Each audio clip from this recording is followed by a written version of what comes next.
Hi guys, I am Dr. Tom Bennett. I'm a lecturer in the School of Maths, Stats and Natural Science, and this is another Recharge Your Maths video for the foundation year. Okay, we'll look at MA361. So, yeah, first of all, I'm going to be teaching MA361 in autumn and MA363 in spring, and together they pretty much just are calculus. Okay. And also, I just like you to call me Tom. You don't need titles and all that rubbish. Okay. In autumn, we're going to be looking at MA361, and in spring, we're going to be looking at MA363, Foundation Maths 1 and 2. And again, roughly they're just calculus, but what are we going to be doing? So in 361, we're going to be doing limits and differentiation. And in 363, we're going to be doing integration and differential equations. Okay? So this feels like a long time away right now, but it's not. Okay? So you probably know all of these things are, especially this one, differential equations, integration, differentiation, but what about limits? What do we actually mean with limits? How is that whole topic? So that's what I'm going to talk to you about today, to give you a flavour of a big chunk of what MA361 will be about in autumn. So what are limits? So let me draw you a picture, which I've already drawn. So here is a function that you would have seen 100 times, probably, this kind of function.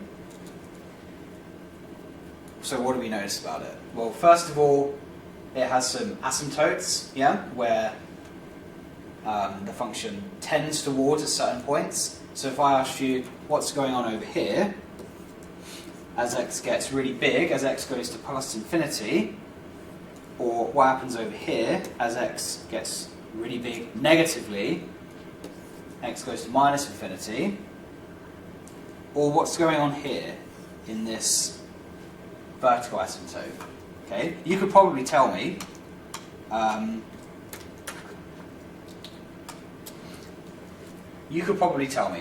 the language and the sort of maths you use to express that may be a little bit rough, but you will have the right idea. Okay? If I asked you what happens as x goes to infinity, you'd probably be able to tell me that y is 3, yeah? Or y goes towards 3. And the same for minus infinity, okay? And then what about here? What about when x goes to 2? Y goes to what? Well, it actually depends on which side you go. It's either infinity or minus infinity. Okay? So just from visually looking at the graph, we can see that already. Great. That's good enough for A-level. Okay? That's not good enough for undergraduate studies. So we need to, with most things, formalize that which we know informally, so that we can write them down and then once that's all sorted, we can use that to do something harder. Okay, that's what we like to do in maths. So this is informally. Oops. So let's just write a few things. So we know limits, but informally. So how do we formalize the process of finding limits? Okay, so at various levels we do various things. Okay, so we find limits by, at A level, what do? We do it informally.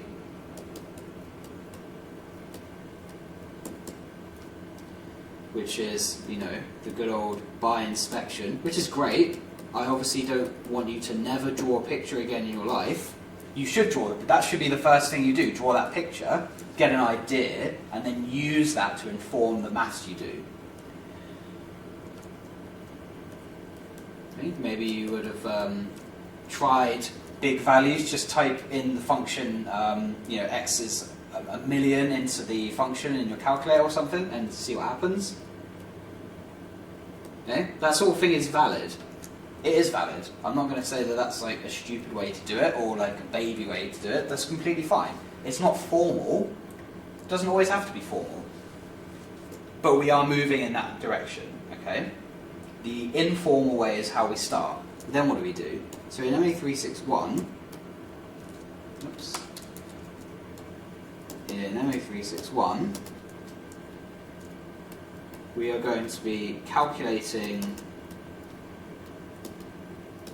limits using some basic rules.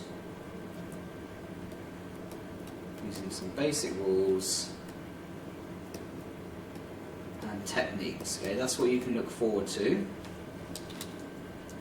in probably week 4 and 5 and maybe 6, something like that, of term. And then the year after, in stage 1,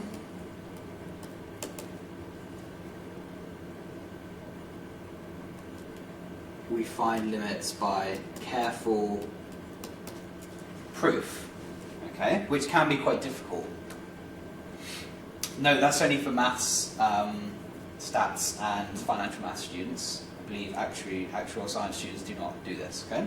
But carefully proving the limits is the next step, okay? We can look at the graph and I can see the limits immediately, okay, without writing them down, but I need to, this is good enough just for communication in a basic way, but I need to write down some formal stuff, okay?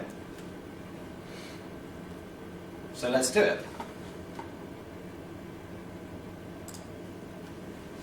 So as I said, in MA361 we're going to use some basic results. So what are those basic results? Well, just like in calculus, we sort of derive some results once, basic ones, like differentiating powers of x, differentiating sine, etc. We derive those carefully, and then we bank them, and we just use them. We don't derive every single question from first principles, do we? The same is true here. We'll derive a few basic results. We will take some basic results that have been formally derived by someone else, which we won't do, with careful proof, etc., and we will then use them in more advanced calculations. Okay? So let's look at some basic ones. So a basic version of the one we just looked at. So this is y equals f of x, which is 1 over x. Okay? And we are just going to accept that the limit when x goes to infinity, separate semicolon, so x goes to infinity means that y equals f of x goes to 0. Okay? Now, you can see this is a bit annoying to write every time. Also, just going to write this on here, and f of x goes to 0 as well. Just, that way and then that way. So we introduce, as we like to do, some notation to make it easier. I'm going to say lim of what? So first of all it's 1 over x, and then at what point? I need to decide where the limits, where I'm taking the limit. So let's say x goes to infinity, and I can say that's equal to 0. Okay? Good, because then it means I can just quickly write other stuff, and it's all the information I care about is captured. Okay, good. What about here? Discontinuity in the middle. Okay. We can also say, clearly it depends on which side I come from, which is a bit awkward, right? So we're not going to focus on that too much here, but we can write that. So limit of 1 over x, that's the function I'm looking at. where am I looking? I'm looking at 0, so x goes to 0, but which direction am I coming from? I can come this way from the negative side, or I can come this way from the positive side. So I have to be careful to define that, okay?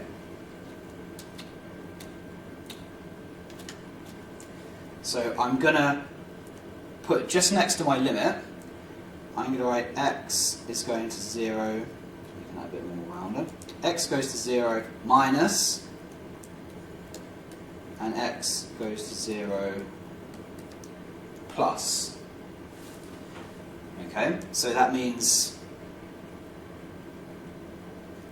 yeah, that means over here we're on the minus side coming up to 0, and on this side we're on the plus side going down to 0.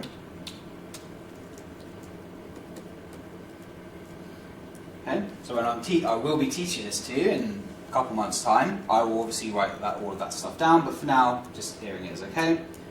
So from the negative side, what's going on? Well, it goes down straight to negative infinity. On the plus side, it goes up to plus infinity. So I just wanted to write them on, but I haven't got them out.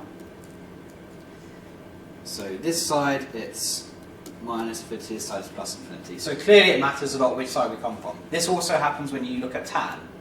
Okay? Tan looks like this. Well, it looks a bit better than that, but you get the idea. From this side, you know, pi over 2, it's going to plus infinity, and this side, pi over 2, it's going minus infinity. So it's not, you know, this is something that happens a lot. Okay, good. So now we've got notation, and we've got a bit of an idea of how to write this stuff nicely. Let's look back at our previous example. Okay? Let's do the actual calculation, and we're going to use this basic result to use these basic results to do that. Okay? There are more basic results that we could use for other examples. So if I look at e to the x,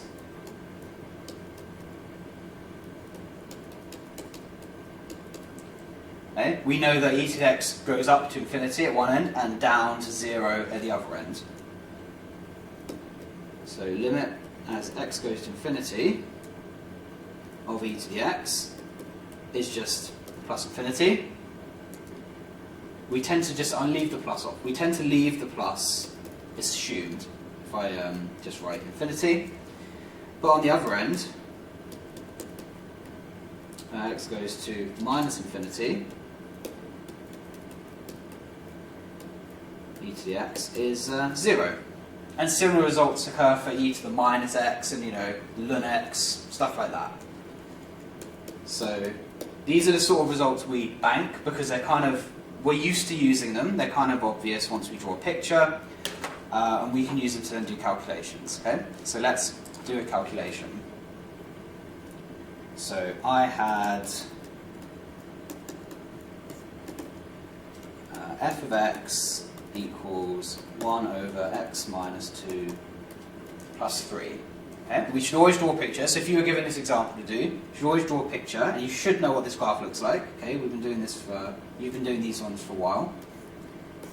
So shift over this way by 2 and up by 3, so it will roughly look something like this. And we call this a sketch, okay, because it's not an art project, it doesn't have to look great. It can look a bit rubbish, and that's fine, as long as it has the features correct. Okay, this point is 3, and this point is 2. Good enough. You should always have an idea what you're looking at. So I want to find the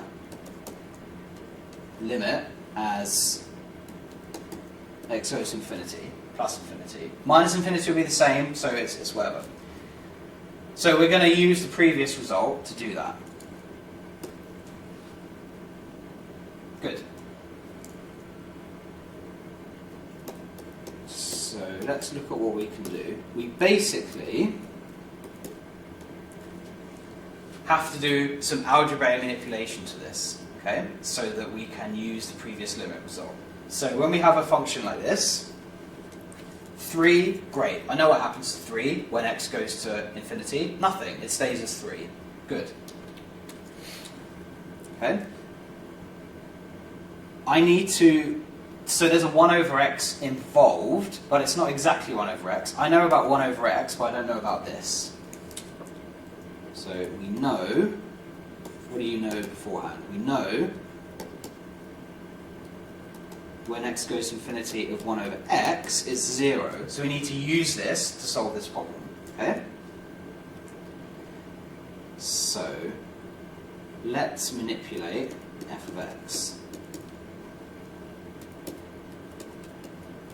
I'm going to leave 3 alone. I'm just going to manipulate the rational function bit. Okay? So I'm going to do something that's a bit awkward at first. This is a technique you will come to know and hopefully love. I'm going to divide top and bottom by x, the highest power of x, when it's a polynomial, but here it's just x. So I'm going to divide top and bottom every single term by x, and then plus 3 on the side. Leave that one alone. Okay, this is clearly fine. This is still the same expression, because if I times top and bottom by x, I get my original f of x back. Okay, so we're going to divide by x over x. I don't like writing it like that. Divide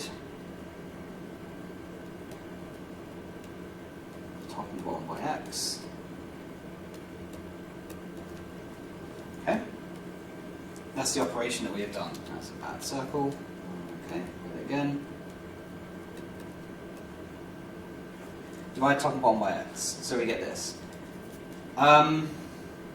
Okay, let's keep writing. Because x over x is just 1, and this is 2 times 1 over x, and this is 3. Now I can actually finish my problem, because if I start taking the limit, then the limit of, so x goes to infinity, of f of x. So this is still f of x, it's just in a bit of a weird form, but it's still f of x, just written differently. So it's the limit of this expression, it's the limit of 1 over x over 1 minus 2 times 1 over x. And again, I'm not going to write everything down to find it all now, but this limit works in an intuitive way, okay? I can take the limit of each individual part and put it all together. Equals, so now I'm taking the limit, so I don't need to write this limit thing anymore. Okay? I'm going to calculate my limit. So what is it? Well, I know that when I do 1 over x, I get 0. 1 is no x involved, so it's still 1. That's good, because we don't want 0 on the bottom. Minus 2 times 0, 0, because 1 over x goes to 0. Plus 3. Oh, I missed my plus 3 here, that's naughty. Okay, I need a plus 3 there, so let's just fix that. Okay, so I actually need my plus 3 here, of course. Equals, so do it all term by term. 0, 1, minus 2 times 0, so 0, plus 3. This is equal to 0 over 1 plus 3, which is 0, plus 3, which is 3. Which is what I want. I know that it's 3. Okay? You may say, it's obvious that it's 3. The picture tells me that it's 3. Okay? Yeah, good. But when it's a really hard function and you can't draw a picture from memory, or you can draw a picture but it's so gross that it's not helpful, you're going to need to do stuff like this, okay? That's why we do it. So yeah, this is just me showing you that we're taking something that you sort of dealt with informally and sort of, used here or there to help you with stuff, and we are moving to a more formal setting, okay? And we're going to be doing that with a bunch of stuff in your whole degree, okay? But especially in the foundation year and in year one, okay? So I hope that's been useful, and you'll see an explanation that's much more in depth than this, with everything written down and everything properly, in a couple months' time by me. So I hope you've enjoyed it, and look forward to seeing you next term. Thank you.